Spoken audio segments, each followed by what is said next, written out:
Hello दोस्तों, मैं फिर लेकर आई एक नई कहानी में आगे बढ़ने से पहले आप लोग प्लीज मेरे चैनल को सब्सक्राइब, लाइक, शेयर, कमेंट करें। एक बार की बात है, एक राज्य में एक राजा और रानी राज्य करते थे। दोनों ही अपने प्रजा का खूब ध्यान रखते थे और दोनों ही बहुत अच्छे थे।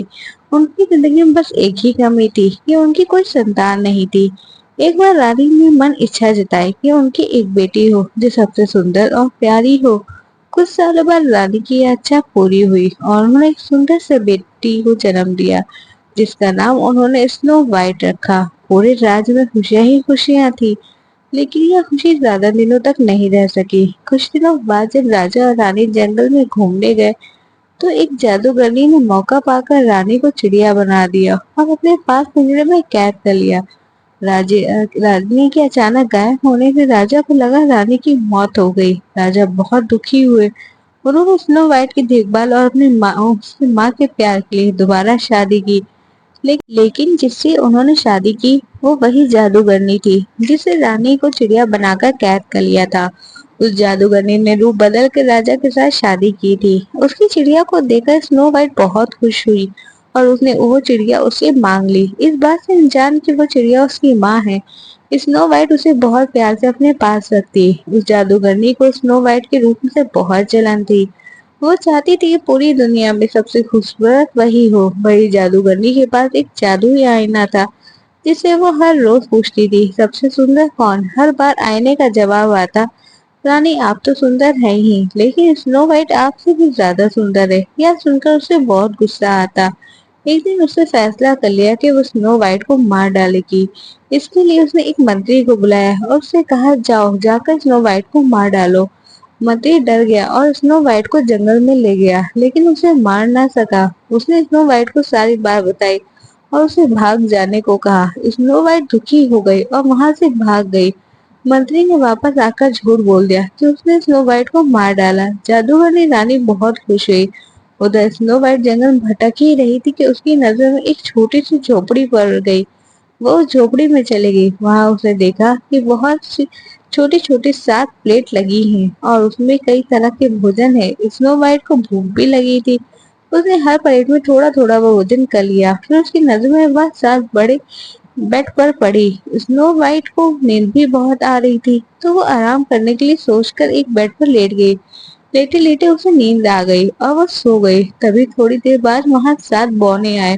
उन्हें अंदाजा लग गया कि वहां कोई आया है। जैसे ही उनकी नजर स्नो वाइट पर पड़ी, उसकी खूबसूरती देखकर बौने उसे देखते ही रह गए। तभी स्नो वाइट की नींद खुली। उसने डरते हुए बौनों को सारी बात बताई। बौने उसकी बात सुनकर चौंक गए और उन्होंने कहा, स्नो वाइट अगर तुम हमारे लिए हमेशा अच्छा खाना बनाओगी, तो हमारे घर का ख्याल रखोगी, तो हम तुम्हें हमारे साथ रह सकती हो। स्नो वाइट ने उनकी बात मान ली और सब खुशी खुशी रहने लगे। एक दिन उस जादूगरनी ने रानी ने फिर से अपने जादुई आने से पूछा, सबसे सुंदर कौन। इस बार वो बहुत खुश थी कि स्नो वाइट के मरने के बाद आईना उसी का नाम लेगी। लेकिन अफसोस ऐसा कुछ नहीं हुआ। आईने ने फिर कहा, रानी आप हो सबसे सुंदर, लेकिन उससे भी ज्यादा सुंदर है स्नो वाइट। रानी यह सुनकर हैरान रह गई और सारी बात समझ गई कि मंत्री ने उसे धोखा दिया। फिर आईने ने उसे बताया, स्नो वाइट बौनों की झोपड़ी में रहती है। यह सुनने के बाद जादूगर रानी की तरकीब निकाली। रानी ने एक तरकीब निकाली। उसने जादूगर से जहरीला सेब बनाया और उसे स्नो वाइट को खिलाकर उसे हमेशा के लिए सुलाने का सोचा। वो अपना रूप बदलकर स्नो वाइट के पास पहुंची। उससे स्नो वाइट को सेब खरीदने को कहा और उसे खरीदने से पहले उसे चखने के लिए वो जहरीला सेब दिया। स्नो वाइट उस बूढ़ी औरत समझकर मना नहीं कर सकी और उसने वो जहरीला सेब चख लिया। सेब चखते ही स्नो वाइट की तबीयत बिगड़ने लगी। उसी बीच वो जादूगरनी अपनी असली रूप में आ गई और स्नो वाइट के सामने हंसने लगी। स्नो वाइट अपनी सौतेली माँ को देखकर हैरान रह गई और गहरी नींद में चली गई। कुछ देर बाद ही वह अपने वहाँ बौने आए और स्नो वाइट को वहाँ पड़ा देख वहाँ दुखी हो गए। उन्हें लगा स्नो वाइट उन्हें हमेशा के लिए छोड़कर चली गई। उन्होंने उसे दफनाने का सोचा, लेकिन उनका मन ना माना और उन्होंने उसे एक शीशे के ताबूत में रख दिया। तभी वहाँ के राजा के दोस्त का बेटा, जो कि एक राजकुमार था, वो आया। स्नो वाइट को देख वह चौंक गया और बहुत दुखी हुआ। उसने बौनों से स्नो वाइट के बारे में पूछा और दुखी होकर स्नो वाइट को ताबूत समेत अपने साथ ले जाने के बारे में पूछा। सारे बौने दुखी हो गए। उन्होंने ताबूत का शीशा खोला और राजा राजकुमार ने स्नो वाइट को प्यार जताते हुए उसके हाथ को चूमा। इतने में स्नो वाइट को होश आ गया। स्नो वाइट ने सबको अपने सामने देख सारी बात बताई। सब समझ गए जादूगर ने सौतीली माँ की वजह से ही ऐसा हुआ। वो बौने जादूगर बनकर राजा के दरबार पहुंची और उन्हें कहा कि उन्हें पता है रानी को खूबसूरत बनने का शौक है। वह उन्हें बहुत खूबसूरत बना सकते हैं, लेकिन उन्हें उनके साथ चलना होगा। रानी और राजा उनके साथ चल पड़े और जैसे ही रानी पर सूरज की किरणें पड़ी, वो अपनी जादूगरनी के रूप में आ गई। वहां स्नो वाइट और राजकुमार भी पहुंचे।